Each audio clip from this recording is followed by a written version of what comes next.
حضرت ابو ہریرہ رضی اللہ تعالیٰ عنہ راوی ہیں کہ رسول کریم صلی اللہ علیہ وآلہ وسلم نے فرمایا،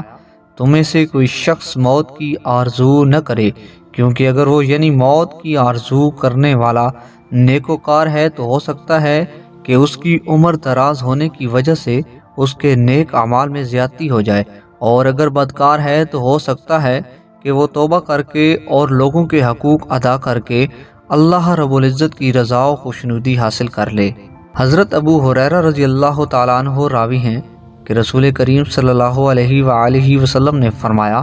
تم میں سے کوئی شخص نہ تو دل سے موت کی آرزو کرے اور نہ زبان سے موت کی دعا مانگے قبل اس کے کہ اس کی موت آئے، کیونکہ انسان جب مر جاتا ہے تو بھلائی کی زیادتی کے لیے اس کی امیدیں منقطع ہو جاتی ہیں، اور مومن کی عمر کی درازی اس کی بھلائی ہی میں زیادتی کرتی ہے۔ تشریح: ظاہر ہے کہ جب انسان کی زندگی ختم ہو جاتی ہے تو نیکی و بھلائی کی راہیں بھی منقطع ہو جاتی ہیں، کیونکہ اگر زندگی ہوگی تو اعمال نیک ہوں گے، اور جب اعمال نیک ہوں گے تو سعادت بھلائی میں زیادتی ہی زیادتی ہوگی۔ اسی لیے فرمایا گیا کہ بندہ مومن کی زندگی جب دراز ہوتی ہے تو اس کی وجہ سے اس کی بھلائی و سعادت میں زیادتی ہوتی ہے، کیونکہ بندہ مومن بلا